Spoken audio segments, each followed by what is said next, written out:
नमस्कार किसान भाई, स्वागत है आपका एक बार फिर से हमारे YouTube चैनल क्रिएटिव किसान।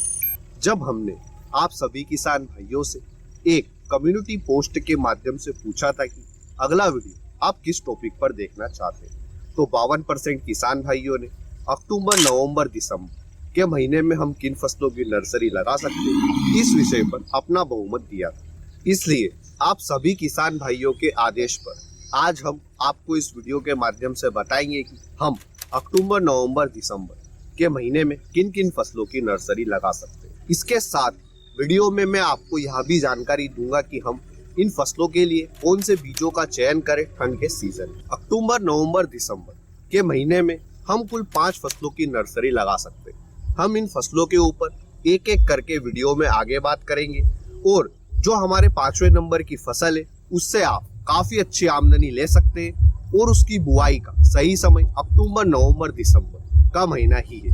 अब यह फसल जानने के लिए वीडियो को अंत तक जरूर देखें। वीडियो में आगे बढ़ने से पहले अगर आपने अभी तक इस वीडियो को लाइक नहीं किया तो इसे लाइक करें।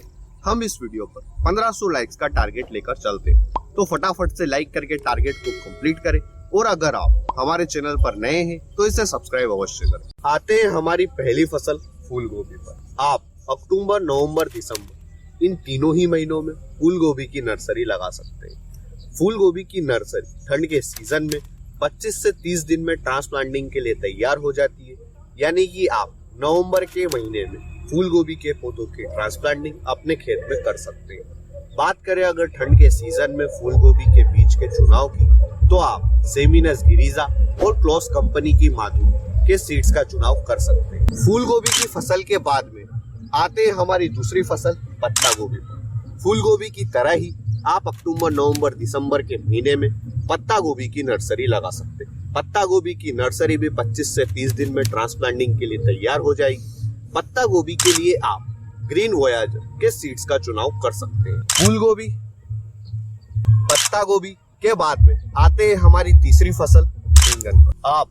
अक्टूबर के महीने में बैंगन की नर्सरी लगा सकते हैं, पर जिन राज्यों में ज्यादा ठंड गिरती है नवंबर व दिसंबर के महीने में, वे बैंगन की नर्सरी नवंबर व दिसंबर के महीने में ना लगाएं, क्योंकि बैंगन की नर्सरी को ट्रांसप्लांटिंग के लिए 40 से 45 दिन का समय लगता है। इसलिए आप बैंगन की नर्सरी अक्टूबर के महीने में लगाएं और ठंड का सीजन आने के पहले आप अपने पौधों का ट्रांसप्लांट खेत में कर दें, यानी कि 15 नवंबर के आसपास। और जिन राज्यों में नवंबर और दिसंबर के महीने में ज्यादा ठंड नहीं गिरती है, तो वे बैंगन की नर्सरी लगा सकते हैं। अब सवाल आता है कि हम बैंगन के लिए कौन सी किस्म का चुनाव करें। बैंगन में कई सारे टाइप्स आते हैं, जैसे गोल बैंगन, लंबे बैंगन, भरता बैंगन, ग्रीन बैंगन। तो आपको आपके एरिया में जिस भी टाइप के बैंगन का अच्छा मार्केट है, उसके लिए उन्नत सीड्स का चुनाव करें। बैंगन के बाद में आते हैं हमारी चौथी फसल टमाटर।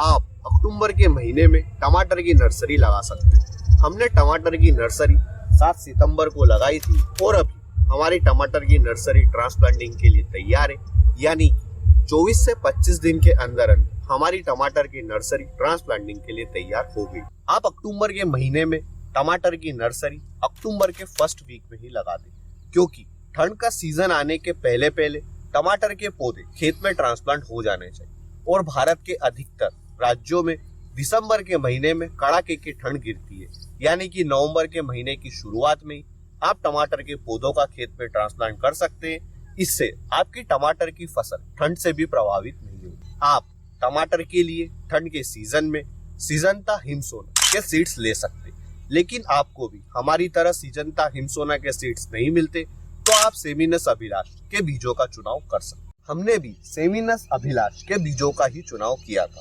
टमाटर की नर्सरी 25 से 30 दिन में ट्रांसप्लांटिंग के लिए तैयार हो जाती। हमारी 5वीं फसल, जिसकी नर्सरी लगाने का सबसे उपयुक्त समय अक्टूबर, नवंबर और दिसंबर का महीना ही, और जिसका भाव आपको सबसे अच्छा देखने को मिलेगा, वह है ब्रोकली। ब्रोकली की नर्सरी आप 15 अक्टूबर के बाद में कभी भी लगा सकते हैं। अब जिन किसान भाइयों के यहाँ पर ब्रोकली का मार्केट नहीं है, तो वे ब्रोकली की खेती नहीं करें, और जिन किसान भाइयों के यहाँ पर ब्रोकली का मार्केट, तो वे जानते होंगे कि हमें ब्रोकली का सबसे अच्छा मंडी थोक भाव देखने को मिलता है, तो वे ब्रोकली की नर्सरी अक्टूबर महीने में लगा सकते हैं। ब्रोकली की नर्सरी भी फूल गोभी और पत्ता गोभी की तरह ही 25 से 30 दिन में ट्रांसप्लांटिंग के लिए तैयार हो जाती है। ब्रोकली के लिए आप सकाता कंपनी की ग्रीन मैजिक के सीड्स का चुनाव कर सकते हैं। अब हमें यहाँ तो पता है कि हम अक्टूबर, नवंबर, दिसंबर के महीने में किन किन फसलों की नर्सरी लगा सकते हैं। अब बात करते हैं कि नर्सरी लगाने का सही तरीका क्या है।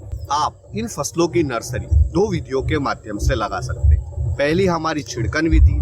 छिड़कन विधि में आप कुछ इस तरह की क्यारियां बनानी होगी और ये क्यारियां ध्यान रहे कि एकदम समतल हो और बीज बुआई के पहले आप इन क्यारियों में देसी गोबर की खाद का छिड़काव कर दें। जब आप देसी गोबर की खाद का छिड़काव इन क्यारियों में कर देंगे, फिर उसे अच्छी तरह से मिला दें। उसके बाद में आप छिड़कन विधि की सहायता से, जैसा कि आप वीडियो में देख सकते हैं, इसके माध्यम से इन क्यारियों में बीजों का छिड़काव कर दें और फिर उसके बाद में इन बीजों के ऊपर मिट्टी चढ़ा दें और फिर सिंचाई कर दें। छिड़कन विधि से जब हम बीजों का छिड़काव करते हैं तो हमारा बीज का जर्मिनेशन थोड़ा कम देखने को मिलता है, लेकिन छिड़कन विधि का एक फायदा यह है कि हम लंबे समय इन क्यारियों में पौधों को रख सकते हैं। हमारी दूसरी विधि जिसके माध्यम से हम नर्सरी तैयार कर सकते हैं वह है कोकोपीट में प्रो ट्रे के माध्यम से।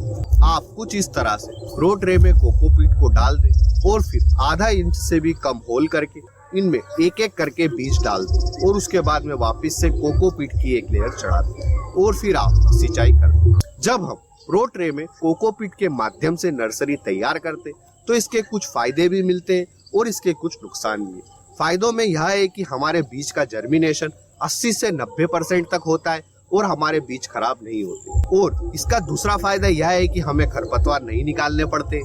लेकिन नुकसान यह है कि हमें 25 से 28 दिन के अंदर अंदर पौधों का ट्रांसप्लांट ही करना पड़ता है, तो आपको आपके खेत की तैयारी उसी हिसाब से करना होगी। वहीं पर जब आप छिड़कन विधि से इन क्यारियों के माध्यम से नर्सरी तैयार करते तो इसमें आप लंबे समय तक अपने पौधे को रख सकते हैं और इसमें पौधे की ग्रोथ भी प्रो ट्रे में कोकोपीट के माध्यम से जो नर्सरी तैयार करते हैं उससे ज्यादा देखने को मिलती है। तो यह चुनाव आपका है कि आपको क्यारियां बनाकर नर्सरी लगाना है या फिर कोकोपीट में प्रो ट्रे के माध्यम से।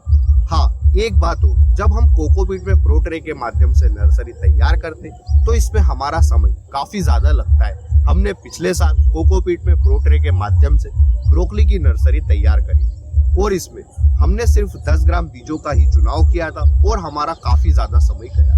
तो आप अक्टूबर, नवंबर, दिसंबर के महीने में फूल गोभी, पत्ता गोभी, बैंगन, टमाटर और ब्रोकली की नर्सरी तैयार कर सकते हैं। इस वीडियो में दी गई जानकारी अगर अच्छी लगी है तो इसे लाइक करें। हमने आप सभी किसान भाइयों की रिक्वेस्ट पर इस वीडियो को बनाया, इसलिए अब आपका कर्तव्य बनता है कि आप इस वीडियो को 1500 लाइक्स के हमारे टारगेट पर पहुंचा दें। और जो किसान भाई नए हैं और चैनल को अभी तक सब्सक्राइब नहीं किया है तो इसे सब्सक्राइब अवश्य करें। आप देख सकते हैं कि बहुत से किसान भाई अभी भी वीडियो कंटिन्यू देखते हैं लेकिन चैनल को सब्सक्राइब नहीं करते, तो सब्सक्राइब अवश्य करें। धन्यवाद किसान भाइयों। जय जवान जय किसान।